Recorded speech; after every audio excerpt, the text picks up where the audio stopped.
The story begins with the sharp echo of boots striking polished marble, a cold, unforgiving rhythm that slices through the silence of the grand military hall. Sunlight spills through towering windows, catching the edge of a shattered medal lying abandoned on the floor. Its ribbon is torn, its shine dimmed, its meaning ripped away. At the center of it all stands General Arya Holt, trembling, but not broken. Her once pristine uniform, decorated with decades of honor, is now stained with mud, blood, and betrayal. Around her, the very men who used to salute her stand smirking, their laughter crawling through the room like poison. She feels the sting of humiliation burn behind her eyes. These were her soldiers, her comrades, her family, and yet, in one cruel, calculated moment, they stripped her of everything. Her rank, her dignity, her identity. 30 years of loyal service, erased in an instant.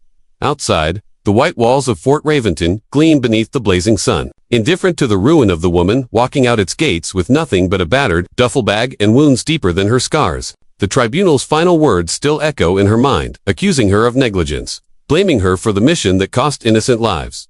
But they were lies. She had been framed, all because some men couldn't stand the thought of a woman commanding them. Now, with her medals stolen and her future shattered, Arya steps into the world as no one, yet carrying a quiet flame inside her that refuses to die. If you're watching this on Pure Hub Kindness, and you believe in hope, second chances, and humanity even when the world shuts its doors, please like, comment, share, and subscribe, because the people society casts aside often rise higher than anyone expects. Arya's days and the weeks that followed were painted in shades of gray. She moved to a tired little coastal town where the sea always looked worn and the wind carried secrets. She rented a small room above a fisherman's workshop and mended nets just to earn a few coins. At night, she sat by the window overlooking the docks, fingers brushing the scars on her wrist.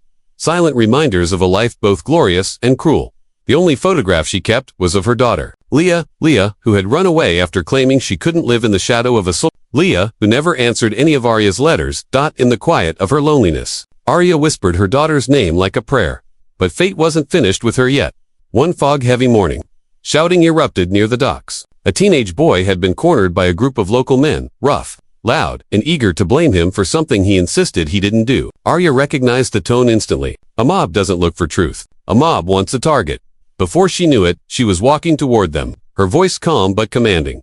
They laughed in her face. One man stepped closer, sneering. "Old lady, go home. This isn't your fight." But Arya didn't move. When he shoved her, something long buried snapped awake. Years of humiliation, silence, and betrayal surged through her veins. And in a single blur of movement, she twisted his wrist, disarmed him, and sent him crashing into the sand. The others froze. She warned them to walk away. They charged anyway.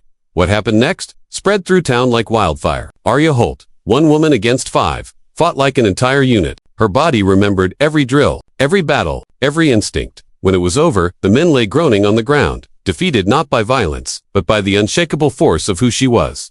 Whispers began to swirl. That woman, she fought like a general.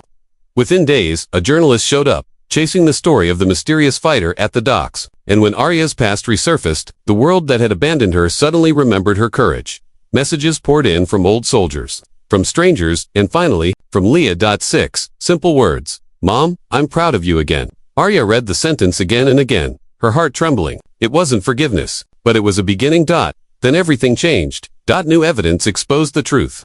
The mission she was blamed for had been sabotaged from inside. The same men who humiliated her were the ones responsible. The military reopened her case, and Arya walked back into the courtroom, not as a disgraced officer, but as a woman reclaiming her honor. Her restored uniform fit once more. Her medals gleamed again. The men who framed her couldn't meet her eyes. She spoke with strength, not bitterness. With truth, not vengeance.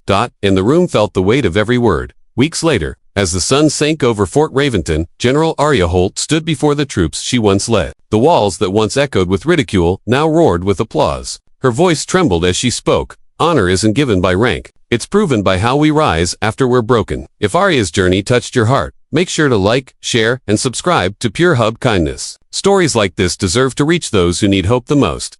And before you go, tell us in the comments, what does rising again mean to you? Because as Arya looked over the crowd, tears softening her steel, she knew she hadn't just defeated the lies that tried to destroy her. She had defeated the doubt inside herself.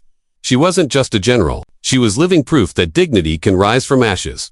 And with a quiet breath, she whispered they didn't know who they were dealing with, but now they do.